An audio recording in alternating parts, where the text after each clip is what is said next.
Mozilla is finally getting some backlash after their recent controversial change to the new terms of service that they issued, going as far as rewriting and clarifying things after user backlash. We covered this a little bit ago. Now a Linux distribution has officially dropped them as their main default. We're going to be talking about this and more, as there's going to be seemingly more and more backlash from the choices that the Mozilla team has made in the last month or so. This all originally started with an update to their terms of service, which was submitted, and they had to actually clarify this, which is never a good thing. A lot of people took issue with this as it caused issues with privacy concerns and how Mozilla could use your data.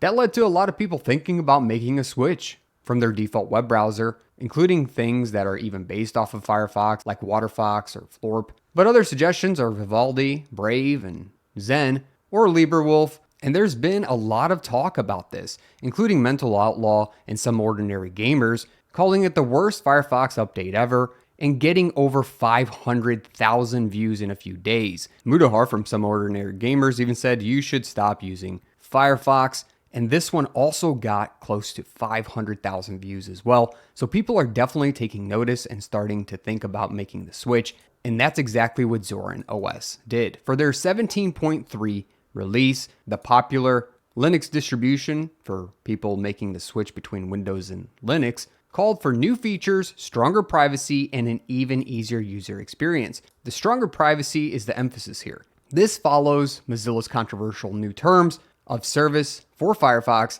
which seemingly granted them broad rights to use any data entered through the browser, although they have clarified that since and claim that there's more nuance to it, stating that it was really to clarify legal precedents for governments, and they were required to make an amendment to the terms of service. Regardless, this really took people by surprise and has caused all sorts of backlash, including in Zorin, as this probably is the first of many Linux distributions that are going to start thinking about whether they need to make the switch from Firefox being their main or default web browser to another browser, as Zorin OS finally calls for a new default web browser.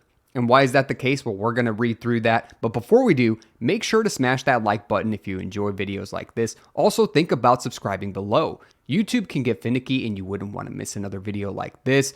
Let's get into why Zorin OS ditched Firefox. In light of Mozilla's recent policy changes, we no longer feel assured that Firefox aligns with our commitment to protect your privacy. A strong statement to begin.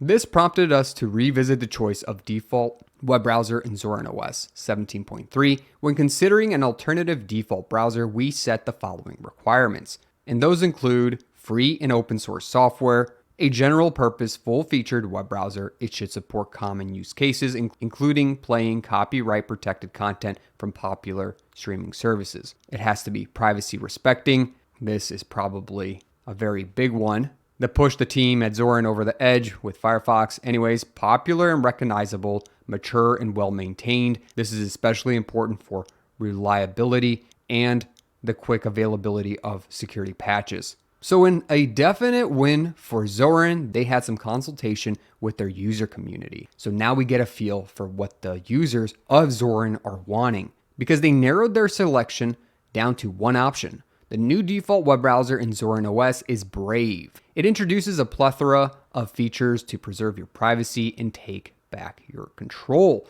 And they talk about these features that help you protect your privacy. We're going to get into them, but before we do, I want to talk about how big of a deal this is. Mozilla's new terms definitely sparked privacy concerns. And now we have Linux distributions like Zorin thinking about replacing Firefox entirely. This is not good for Firefox, because not only have they been struggling with this recent PR blunder, but they're also struggling with funding. As the days go by, Google is one of the major backers of Mozilla Firefox, just purely based on the fact that they are the default search engine whenever you use Firefox. And Google pays dearly for this, close to around $500 million, which is a majority of the budget for Mozilla Firefox. And that may be going away since the DOJ, or Department of Justice, initiated significant antitrust actions against Google. They're accusing Google of potentially being a monopoly when it comes to the search engine market.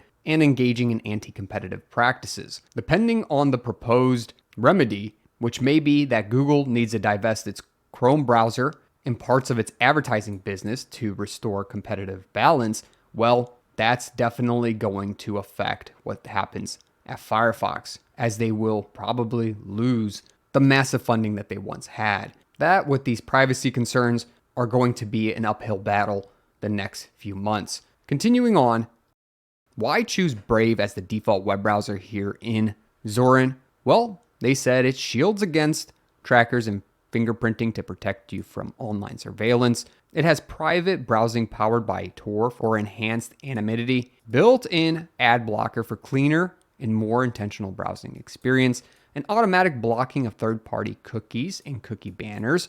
And this change will take into effect with new installations of Zorin OS, which are 17.3 and beyond. If you want to make the upgrade today, you can install it manually through the built-in software store. This was not a light decision, and I don't think this is going to be a light decision for any other Linux distributions that may actually follow this decision.